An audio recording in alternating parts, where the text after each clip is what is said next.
Hola, licenciado Juan Carlos Maqueda. Primero que nada, muchas gracias por haber aceptado esta entrevista y poder brindarnos un espacio de su día, que es sumamente ocupado por los horarios tan demandantes que tiene la universidad. Okay. ¿Cómo logra mantener este balance en la vida para ser docente, amigo, hijo? ¿Cómo es un día normal en la vida del licenciado Juan Carlos? Bueno, pues muchas gracias, Berenice, por tu entrevista. Es un gusto poder tenerte aquí en la facultad y pues aquí en el salón, ¿no?, donde damos clase. Primero, ¿cómo puedo mantener, digamos, esta relación de ser humano en la que pues uno atraviesa su campo profesional y su vida? Es algo que no me había puesto a pensar hasta ahorita que me lo dices. Pero creo que ya llegando a este punto de reflexión, te puedo decir que trato de tener mis tiempos, aunque soy una persona que se dedica mucho a la parte profesional, porque me apasiona lo que hago. La sociología, la salud de los trabajadores, la salud colectiva y todo lo que involucra la salud, es algo con lo que de alguna manera he involucrado mi vida y mis tiempos, y hasta mis tiempos de descanso también involucran ese tipo de situaciones. Entonces, para poder ser una persona amiga, hijo y todo esto que me decías, lo que yo hago es tratar de sobrellevar mi vida, o sea, de llevar todos mis experiencias a una vida cotidiana. Hay un cuento que es El sapo y el cien pies, ¿no? Pero así, para ser breve, el cien pies era el alma de la fiesta y se dejaba llevar por lo que hacía. Y a mí me pasa lo mismo, yo me dejo llevar por lo que hago, me gusta, me apasiona. A veces puede uno caer mal con lo que a uno le gusta, pero a mí me ha funcionado eso. Tengo pocas amistades, soy una persona de pocas amistades. Rescato mucho a esas pocas amistades porque sé que están siempre conmigo y hablamos de cosas pues profesionales y de la vida. Uno va cambiando su perspectiva conforme avanza, uno va cambiando también la forma en la que disfruta su tiempo libre, en la que disfruta su familia. Con mi familia es todo un tema porque yo no soy de este estado, ¿no? Entonces ahorita estoy un poco alejado de ellos. Lo único que me mantiene cerca son las llamadas y nada más, nada más. De hecho, hasta hace, digamos, este año, mantener una relación más estrecha con mi familia ha sido un tema interesante con respecto a la salud. Yo lo manejo desde esa perspectiva, decir que la familia es algo muy importante, pero ahora que soy, digamos, que tengo más conciencia de eso, me doy cuenta del poder que tiene la familia cerca de ti, ¿no? Que yo estoy en un lugar donde no tengo a nadie de mi familia, salvo amigos, ¿no? Pero lo que he tratado de hacer ha sido eso, ¿no? Ser genuino, ser honesto, hablar con la verdad, y ser muy coherente con lo que hago y lo que digo. Entonces, a mí me resalta mucho no ser coherente. Si yo les digo algo a las personas y no hago lo mismo, entonces a mí me genera mucha dificultad en lo personal. Entonces, eso me ayuda mucho en este trajín de la universidad, ¿no? Porque doy clase en el sur, vengo al norte, y aunque hay días, honestamente, que eso sí me genera un poco de desilusión, porque por las condiciones en las que uno vive. Ser profesor sin tener una base es complicadísimo.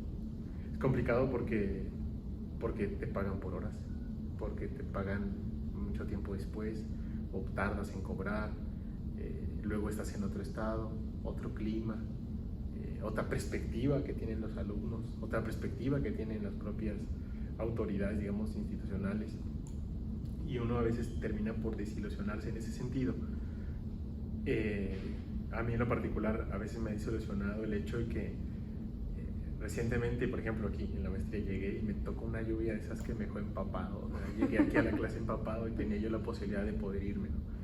Pero siempre he manejado mi responsabilidad académica, es decir, yo llegué empapado, despeinado como llegue, pero yo tengo una responsabilidad con mis alumnos y no los voy a dejar.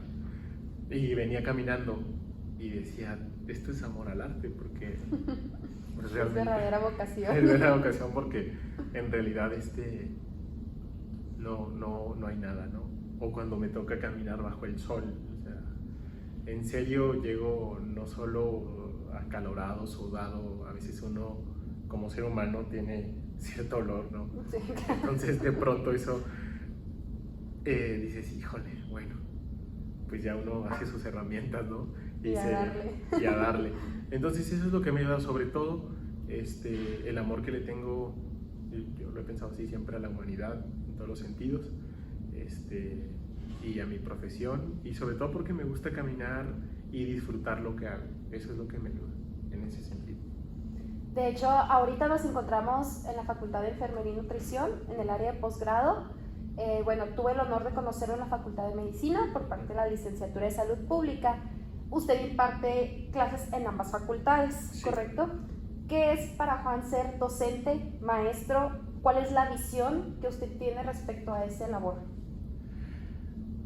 La verdad es que es algo que me hace muy feliz ser profesor, ser maestro, es algo que me hace muy feliz. Cuando yo era niño y me regreso allá, tiene sentido para mí. Bueno, yo vengo de una familia realmente muy pobre. Entonces, mi padre era albañil y de pronto crecí con él, o sea, era una persona amorosa y todo. Pero en algún momento de la vida yo dije, quiero hacer algo diferente en mi familia. Me gustó la medicina, pero no me gustaba ser médico, ¿no? Y un día decidí estudiar sociología, y la sociología es una ciencia que se conoce muy poco, y de pronto cuando estudié sociología me enamoré de la práctica educativa. Para mí ser docente era una responsabilidad con la universidad, pero sobre todo con la sociedad. Entonces dije, ¿cómo puedo ayudar a la sociedad en algo que me guste? En algo que además que me guste me desarrolle, en algo que me haga ser más humano. Entonces dije, la academia. Ser profesor es algo que me llena de alegría por esos dos principios. Uno, ayudo a la sociedad a generar personas, que es mi principal objetivo. Siempre lo digo a mis alumnos de todos los grados de licenciatura y de posgrado, me interesa mucho que ustedes se vayan con conocimientos especializados, pero lo que más me interesa es que ustedes sean seres humanos, capaces de tener una estación crítica y que puedan admirar la belleza de la humanidad. Eso es lo que me hizo, o digamos, lo que me motiva a ser profesor, el hecho de, uno, generar alumnos, la otra es que también me ubica en un lugar de conocimiento, dónde estoy parado, quién soy, qué tanto lo que digo es cierto o no. Siempre pienso esto, que a los profesores hay que creerles una parte y la otra hay que cuestionárselas. Entonces, a mí me pasa como profesor, me encanta cuestionarme cuando los veo, cuando veo sus gestos, cuando veo a los alumnos motivados, u otras veces no tanto. Es una evaluación para mí, es una evaluación para decir qué tanto a ellos les gustó esto que hicimos o qué no. Y la otra es que también me hace mover sentimientos en mi alma, en mi cuestión de ser humano, porque me permite un día caminar por la calle, digamos, de una manera, digamos, tanto ideal, voltear al cielo y decir, vamos bien, o sea, esto es correcto. La otra es que soy un profesor relativamente nuevo, no llevo más de 8 meses en esta práctica, y de pronto pienso que he hecho cosas interesantes porque lo hago con esa pasión, porque lo hago con esa energía, porque, digamos, pareciera fácil la práctica docente, pero una clase de 2 horas te involucra 4 horas afuera. Una clase de 4 horas te involucra 4 o 6 horas afuera, que tú tienes que estudiar, que tú tienes que indagar, que tienes que ver la realidad. Y verla, observarla es bonita, o sea, de pronto la ves con otros ojos, de pronto ves a la persona de la calle, y te preguntas de otras cosas. Entonces eso te hace más ser humano. Y eso es lo que me motiva, lo que me da alegría. Ser profesor para mí es algo muy significativo y me ha dado en estos pocos meses muchísimas alegrías. 8 meses dando clase, pensé que tenía años. No. No, wow. Recuerdo el primer día de clase, usted entró, se presentó y lo primero que dijo fue que no le gustaba la forma del salón, cómo estaba acomodada, porque las sillas estaban, bueno, pues es un salón de clases para mí normal, ¿verdad? O sea, no conozco, de hecho, ahorita que te dije, wow, están en filas, etcétera, el profesor enfrente dando su clase y usted no quería esto para nosotros. quería más bien compartir las ideas y no tener una clase convencional. ¿De dónde viene ese sentimiento tan antihegemónico o de dónde viene ese ideal? Sí, pues mira, la verdad es que proviene primero de mi formación académica en la UAM Xochimilco, que tiene un sistema modular, como ves, así como está el salón aquí, así están los salones en Ciudad de México, en la UAM Xochimilco, desde el primer trimestre que tenemos. Entonces ingresamos y tenemos esto. Entonces, bueno, cuando yo era más pequeño, o sea, siempre tuve un problema con ese sentir. Yo no me sentía cómodo en eso, ¿no? No me sentía cómodo que los profesores te dijeran solo que ellos hablaran, ¿no? Y que no nos dejaran a nosotros participar. Pero pues como así crecí hasta la preparatoria, pensé que era normal, hasta que llegué a la universidad. Y de pronto entro a la universidad y hay un profe que se sienta en cualquier lugar. Entonces empiezo a sentirme bien, ¿no? Empiezo a decir, este es mi lugar, aquí me gusta estar. Y de pronto, honestamente, la propia sociología, los compañeros que yo tuve en Ciudad de México, me hicieron ver nuevos horizontes. Esos nuevos horizontes me permiten plantear nuevas clases, ¿no? Una clase diferente.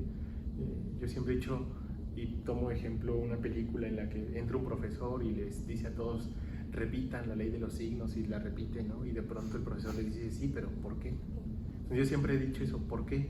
Entonces, realmente, cuando yo les dije eso de las filas, de las hileras, si usted compara ese salón con este en el que estamos hoy, la horizontalidad en la que estamos hablando es totalmente diferente. Uno se siente parte de este grupo. Allá todavía está la noción de los que nos sentamos acá, hacemos ruido, los estamos acá, ponemos atención, pero aquí, cuando uno está, todos ponen atención. Y no hay la disyuntiva de que es el profe, no. Todos empiezan a tener una participación importante y ahí se construye el conocimiento, que es una experiencia significativa para los alumnos y para el profesor, ¿no? Yo les digo, ¿qué me sirve a mí sentarme 2 horas, dar un monólogo, si ustedes están pensando quizá en algo que más les apasiona, ¿no? A lo mejor la pintura, a lo mejor la cocina. Bueno, lo que yo busco aquí es que conozcan otros elementos, pero a través de esta horizontalidad. Por eso, ese día que yo entré, no solo ahí en otros salones, siempre lo decía, es bastante extraño para mí, ¿no? Esa formación fue rara, no, más bien estas hileras fue rara, y esta forma para mí representa algo más diferente. Eso es algo que yo quise buscar con ustedes. Todas las actividades que hago con ustedes busco esto. Solo imagínense que está en este salón de clase y con todos los demás compañeros hablando del tema de comunicación, los ve de frente, ve sus gestos. En serio, esta forma en la que se acomoda el salón es totalmente diferente a la que está allá. Entonces, pues eso en cuestión de esta pregunta. ¿Y de dónde viene? Después viene de la conciencia, efectivamente, de la conciencia de comprender a la otra persona. Como le decía en un principio, tuve la oportunidad también de tener una formación de maestría en Ciudad de México, donde conocí la historia oral, la historia social, y desde niño, o sea, como le decía en un principio, crecí con familia realmente pobre. Entonces de pronto mi colonia era marginal, ¿no? De pronto tú veías al vecino que le faltaba algo, veías a la vecina que le faltaba otra cosa, veías a los propios amigos que le faltaba algo más. A mí mismo me faltaban muchas cosas y de pronto empiezo a tener conciencia de eso y empiezo a tener sensibilidad sobre eso y me pregunto un día ¿por qué? ¿Por qué nosotros tenemos que trabajar tanto tiempo? ¿Por qué no podemos tener una calle bonita? ¿Por qué no podemos tener lo mismo que hay en otros lugares, ¿no? Y eso me empieza a llevar a los caminos de la educación. Es decir, la educación es una parte que nos puede ayudar más o menos a conocer nuestro entorno y darle una explicación diferente, ¿no? De pronto cuando no tienes tan así la educación, tú le das una explicación muy sencilla, ¿no? Ah, no, es que se droga porque no tiene otra cosa que hacer. Y cuando tú averiguas, cuando tú te das cuenta, cuando tú te involucras con otra persona, te das cuenta que no, que ese hombre, esa mujer sufre abandono, su familia no estaba, quizá tuvo una violencia sexual, alguien lo agredió en el trabajo, no pudo expresarlo, y es la manera en que lo puede sacar. Entonces, de pronto eso me da conciencia, ¿no? Y digo, no, yo quiero que las personas saquen lo que es, Entonces, cuando una persona saca lo que es, cuando una persona se expresa, cuando una persona se siente, se educa, y si se educa tiene conciencia, y si tiene conciencia puede accionar, y si acciona tenemos una mejor sociedad. Entonces de ahí viene eso, y sobre todo que anhelo en un futuro, no sé si cercano o más lejano, que algún día las cosas cambien para todos. Eso. Cambien. Sí. ¿Qué es cambiar? Pobreza, valores. Yo quiero que cambien principalmente, y es un sueño que no solo tengo yo, lo han tenido muchas personas a lo largo de la historia, y yo pienso que son personas de largo alcance y de mucho respeto histórico. Primero, que cambien las condiciones de vida de las personas, económicamente hablando, socialmente hablando y políticamente. Yo quiero que esas personas tengan la oportunidad de un día poder sentarse en un lugar así como estamos nosotros, cómodamente, poder hablar de sus experiencias, y que todos tengan esa posibilidad de hacerlo, ¿no? Y que no solamente estén encadenados a una maquila, o que estén encadenados a una construcción, o que estén encadenados a la droga, ¿no? Entonces yo sueño primero con eso, que las personas tengan esa oportunidad, porque hay posibilidades, porque sí hay sí se puede lograr. Entonces yo digo que las personas sean libres. Una vez haciendo eso, creo que pueden cambiar los valores. O sea, ver a las personas no desde el punto de vista mercantil, ¿no? Que las personas no valgan por lo que tienen, por lo que usan, por donde viven, sino que las personas valgan por lo que realmente son, por personas. Entonces, una sociedad en la que hemos garantizado, por ejemplo, la alimentación, la comida, hemos garantizado la cultura. Imagínense que su problema principal de ahorita no es que coma, sino que se vaya a nadar, o se vaya a correr, o se vaya de viaje. Ese es su principal problema. Lo demás está resuelto. La sociedad cambia. Si eso le damos a todos, podemos hablar entonces de una sociedad de seres humanos. Entonces yo anhelo eso en un día, que le digo nuevamente, el niño que encontramos en la calle no esté en la calle, ¿no? Esté dibujando, esté coloreando, esté aprendiendo a cocinar, esté aprendiendo a recitar, esté aprendiendo a hacer poemas, nadando, lo que usted quiera, ¿no? Pero que lo esté haciendo. Entonces de ahí viene, yo creo que de ahí se transforman grandes cosas. Uno de los grandes valores que a usted lo representa, tengo muy poco conociéndolo, muy brevemente. ¿Cuántas veces a la semana? ¿3 horas? 3 horas. Pero algo que lo representa muchísimo es ese sentimiento de lucha social y la forma en la que expresa el amor y respeto hacia la cultura en general. La pregunta es aquí, el Juan de hace 10 años, un Juan adolescente, se podría decir, ¿pensaba de la misma forma? ¿Quería y pensaba igual? ¿O en dónde hubo ese cambio? ¿Fue transmitido por sus padres? Okay. Bueno, hace 4 años yo tenía 24 años, entonces apenas estaba entrando a la universidad, y ya tenía alguna chispita de, no como ahora tan claro, ¿no? Porque yo fui ayudante de albañil, ¿no? Entonces yo estaba en la obra, no leía, medianamente escuchaba noticias, pero medianamente, no tenía toda una formación, pero sí tenía estas nociones que le digo, ¿no? Porque tengo que trabajar más de 8 horas para poder ganarme 200 pesos al día, ¿no? ¿Por qué yo? ¿Por qué toda mi familia? ¿Por qué dicen que nosotros somos flojos y yo veo que la verdad nos las pasamos de lunes a sábado trabajando? No somos flojos, somos personas que trabajan. En mi caso, eran personas que hacíamos caja, ¿no? Esa era mi primera explicación en ese momento, ¿no? Obviamente, cuando uno empieza la universidad, lo primero que quiere es, yo quiero egresar para estar bien, ¿no? Económicamente hablando, y tener un carro, una casa, y todo lo que es bonito, ¿no? Pero cuando estudié y mis profesores me empezaron a mostrar lecturas que me daban una explicación del por qué las personas vivían de esa manera, yo empecé a luchar.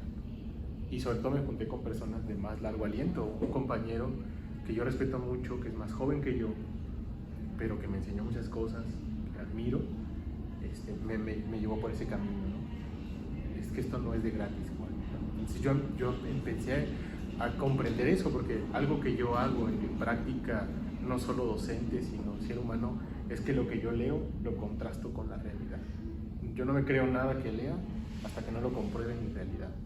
Y lo comprobaba, y entonces empecé a sentir ese afán de decir, yo no me puedo quedar con los brazos cruzados cuando hay voy a poner ejemplo, ¿no? Cuando hay niños que no pueden alimentarse 3 veces al día, ya no me puedo quedar así. O sea, mi práctica profesional, digamos en ese momento universitario, decía, yo estudio aquí sí para estar bien, pero comprendí que la universidad era el resultado de la sociedad y que no me lo habían dado gratis, que alguien tuvo que haber hecho esa barra, que alguien tuvo que haber formado las mesas y que no era justo que solo yo pensara por mí, sino que tenía yo que responder. Entonces lo primero que hice fue luchar. Empecé luchando en la universidad con algunos compañeros, después conforme fui avanzando a lo largo de mi licenciatura luché en el barrio, después de luchar en el barrio seguí luchando en los centros laborales y ahora mi lucha es desde la parte académica. Como le digo, es diferente, ¿no? Estoy en otro estado que sin que haya ninguna querella de estados, o sea, ningún conflicto, ¿no? Porque pienso que nadie es mejor que nadie, todos tenemos la capacidad de desarrollar lo que queremos, pero es cierto que acá la lucha no es algo que se valore tanto como en Ciudad de México, ¿no? O sea, incluso se critica, ¿no? En cierta forma acá en el norte. Sí, acá es muy criticable la lucha. Alguien que lucha es ponte a hacer algo, no son formas, ¿no? Pero uno empieza a decir, bueno, si no son formas, entonces tampoco son formas que, por ejemplo, en este estado, que violenten a las mujeres como es, ¿no? Entonces uno empieza a decir, hay que poner de relieve y hay que quitar la venda de los ojos de lo que está pasando. Y mi sentimiento de lucha nace ahí. Y sí, yo me considero una persona que lucha, aunque también considero que me falta mucho por ser más consecuente. O sea, hay cosas que, si es cierto, yo llego a la clase y soy crítico y digo de la cultura y respeto, pero también sé que hay otras formas de seguir luchando, ¿no? Entonces, yo quiero seguir en ese camino y seguir haciendo relaciones en varios estados para poder decir, bueno, pues a través de la práctica, práctica educativa, lo primero que tenemos que hacer es decirle a los estudiantes hay otra manera de estudiar. Si hay otra manera de estudiar, hay otra manera de entender el mundo. Y si hay otra manera de entender el mundo, te lleva a la lucha. Y esa lucha te lleva a la conciencia. Y para mí ese es un primer momento de la lucha. Hay otros momentos más, pero creo que van en otras dimensiones, ¿no? A mis estudiantes, por ejemplo, de licenciatura, pues no les podría decir tanto de más luchas porque creo que necesitan experiencia y después quizá un posgrado y ya ahora sí hablar de otros elementos mucho más grandes que traigan la lucha y eso. Pero en lo general, yo creo, como dice por ahí un filósofo alemán, que los filósofos no han hecho más que describir de diferentes formas el mundo. De lo que se trata es de transformarlo. Entonces yo me adhiero a esa idea, en ese sentido. Transformar más que pensar o describir. Así es. Muy bien. Hablando de años, meses atrás, ¿cuál ha sido el mayor reto al cual se ha enfrentado? Bueno, el mayor reto al que yo me he enfrentado no tiene nada que ver con la lucha ni con lo profesional. El mayor reto al que yo me he enfrentado ha sido la muerte de mi papá. Es un reto que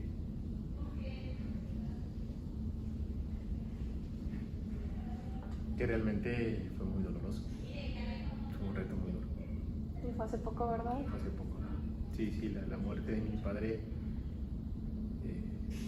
fue un parteaguas en mi vida. Y lo digo que fue un reto porque es el hombre que más he amado en mi vida. Entonces, superar ese reto no fue nada fácil. De hecho, gran parte de ese reto tiene que ver con que yo esté aquí en Chihuahua. Mi padre me daba un lugar muy especial y aunque no éramos unas personas de muchas condiciones materiales, económicamente hablando, pero él siempre estaba ahí para escucharme y motivarme, ¿sabes? De él aprendí muchas cosas. Aprendí a ser un profesional disciplinado, que ama lo que hace. Pero también aprendí a construir casas. Y después, ahora que ha pasado el tiempo, creo que estoy aprendiendo a construir conciencias y relaciones propias sanas, ¿sabes? Pero el reto más difícil ha sido ver a mi padre muerto. Un reto que me dolía hasta hace muy poco, así quizá un año, porque llevo un año acá. Hace un año me dolía bastante, pero este estado me ha dado ese alivio de decir, pues tu hijo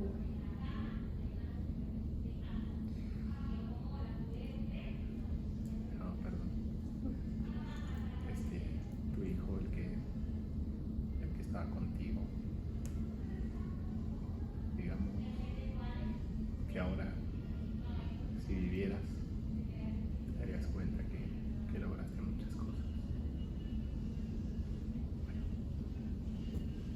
eso. Me gustó mucho. Sí. Dijo, me enseñó a construir casas en la obra, etcétera, y ahora yo estoy construyendo conciencias, mentes. Qué increíble, la verdad. O sea, me parece súper bonito que se haga esa conexión emocional hacia algo tan palpable como lo es la construcción, y que usted lo haya elevado con todo ese amor que le brindaron, que le brindó su padre, y ahora haga cosas tan increíbles, la verdad. Yo me acuerdo del primer día de clase con usted, fue yo creo que la primera que nos dieron, o sea, del semestre en el que estoy cursando. Y me acuerdo que mi mamá me dijo, ¿cómo te fue? Y dije, mamá, es la primera vez, discúlpeme la palabra, que no me siento estúpida. Y dice, mamá, acá hijo, dice, ¿por qué estúpida? Y dice, no, Beri, si fueras estúpida no estarías estudiando. No, digo, es que así te ven, le digo, o sea, a eso vas, a que te humillen, a que te digan que estás mal, que aunque estés bien es que no lo dijiste como yo quiero, entonces estás equivocada. Digo, y hay un profe nuevo, digo, se llama Juan, creo, digo, y ha sido el primero que nos ha hecho, porque sí le sacamos la gana. Ok. Aclarando a todos. Sí. Y ha sido, yo creo que de los pocos y de los primeros que nos han brindado ese sentimiento de pertenencia a la universidad. De tú vales, tus ideas, lo que pienses, no importa si estás bien o mal, dilo. Para eso estamos aquí. No eres tonto, no eres estúpido, nadie te va a juzgar. Y todos estamos, o sea, por eso todos tenemos como que que no, sí, el profe quiere hacer una fiesta, sí, vamos a hacer una fiesta. A ver cómo le hacemos. Y ya están locas de Sí. su profe. Exacto. Entonces, Sí. bueno, la verdad, es un sentimiento como también muy personal. Ok. Y que se lo agradecemos muchísimo. Créame que estoy hablando por todos ahí. Se lo Ok. agradecemos muchísimo Muchísimas por haberse gracias. cruzado en nuestra carrera. Muchas Porque gracias. también, la verdad, no es como que seamos la joya de la corona. Entonces, muchas gracias por pertenecer. No, gracias a ustedes. La verdad es que han sido un grupo muy participativo, un grupo que a mí me ha dado muchas satisfacciones, y saco también mis sumas y mis restas, ¿no? O sea, de decir, bueno, algo se ha hecho bien, pero también cuenta mucho que ustedes tienen esa buena intención de aprender, porque ustedes saben, ¿no? El otro grupo es más complicado, me costaba más. Y hago lo mismo que hago con ustedes, lo mismo, ¿no? No le cambio, o sea, yo no soy una persona aquí, bueno, ni otra persona allá. O sea, digamos, mantengo un eje. Evidentemente aquí les exijo más a mis estudiantes de maestría, ¿no? A ustedes están en otro nivel todavía, ¿no? Entonces trato de adecuarme más, de decirles, bueno, vamos a hacer esto. Pero también ustedes han sido un grupo extraordinario que los llevo muy significativamente, y seguramente en estos 8 meses que digo que llevo, van a ser un grupo muy especial en mi vida. Gracias. Y bueno, era lo que le comentaba, que por desgracia ahorita muchos maestros tienen como que todavía esta idea tan, a mí la verdad se me hace ya inútil y un poco antigua, tan jerárquico, pero usted por debajo de eso, en lugar de querer fomentar este miedo y poder hacia las personas, lo cual también, siendo sinceros, no es productivo hablando de una carrera como de salud pública, que la salud pública se trata de una forma muy colectiva. De hecho, era lo que comentaba ayer con una compañera, le digo, si te fijas, los de medicina son muy competitivos, digo, nosotros no. Nosotros nos apoyamos mucho porque tenemos esa noción de lo que vamos a hacer allá afuera, o sea, porque lo hemos integrado en ciertas ocasiones, ferias de salud, etc. Entonces, por eso como que compaginamos también con usted, porque traemos como que esa misma visión de comunidad, ¿no? De que no soy yo y yo soy el mejor, no, o sea, es como de aquí o todos, o sea, si no ganan todos, que mayoría, ¿no? No gana ninguno, o sea, ahora sí que le chingamos todos, y así. Sí. Entonces, por último, me gustaría que diera un consejo hacia las próximas generaciones de docentes? ¿O usted cómo logra mantener, la verdad, los pies sobre la tierra? Ok. Me cuesta mucho trabajo dar un consejo, honestamente, porque creo que todavía no tengo esa facultad para dar consejos. Sin embargo, sí puedo decirles que, digamos, desde mi percepción, la jerarquía es una consecuencia de la sociedad. Una sociedad insana, una sociedad en la que, como usted dice, ¿no?, la competencia no sirve para nada. Competir y hacer competir a los estudiantes desde el punto de vista de que ellos hagan lo que yo digo, eso no sirve para nada. Es una práctica educativa que se tira a la basura en cuanto la pienses. En cuanto un docente piense que sus alumnos deben de llevarse lo que él dice, ese docente debe reflexionar, sacar ese pensamiento de su cabeza, agarrarlo y tirarlo al basurero de la historia para que se quede ahí. Ese docente tiene que reflexionar sobre eso. No sirve, no es funcional, no es útil, los estudiantes no se van a sentir motivados y lo debe de eliminar. ¿Qué sí debe de hacer el docente desde mi punto de vista? Primero, ser consciente de su realidad. Si es consciente de su realidad, ver a los alumnos, ver sus gestos, ver lo que dicen, ver sus preocupaciones y a través de eso plantear un programa de estudios y decir, yo voy a plantear un programa de estudios conforme a lo que mis alumnos están viendo. Ahora, claro, hay diferentes profesionales que tenemos o profesores que tenemos diferentes intereses. Mi interés es que ustedes, nuevamente les digo, sean humanos. Sí profesionales, pero seres humanos. Lo vemos en clase, yo se los digo mucho. Las instituciones forman competencias, ¿no? Y a mí me gustaría que ustedes no estuvieran tanto en instituciones, pero sé que ahí pueden trabajar. Y sé que también desde ahí pueden transformar cosas. Bueno, llévense las dos visiones. Yo les diría a los nuevos docentes, no hagan más personas de las cuales nos quejamos, sino más bien reflexionemos qué es lo que nosotros queremos hacia un futuro y cómo esta frase tan trillada, ¿no? ¿Cuál es el profe que te hubiera gustado tener, ¿no? Pero a la vez también, ¿cuál es la sociedad que tú quieres tener? Porque pues pasa por nosotros, tanto docentes como estudiantes. Entonces, mi sugerencia, por así decirla, es esa, ¿no? Que saquen de su cabeza que los alumnos tienen que aprenderse las cosas, repetirlas, decirles que son los mejores en el sentido de esta situación meritocrática. No, eso sáquenlo, tiren a la basura y voltéenlo. Decirle a los alumnos, trabajemos colectivamente, dejémonos o seamos conscientes de nuestras, ¿cómo se puede decir? De nuestro privilegio, porque si somos conscientes de que somos privilegiados, entonces eso quiere decir que hay quienes no lo son y hacia allá debemos de enfocarnos. Sería eso, y que disfruten su labor docente, nada más. Que disfruten.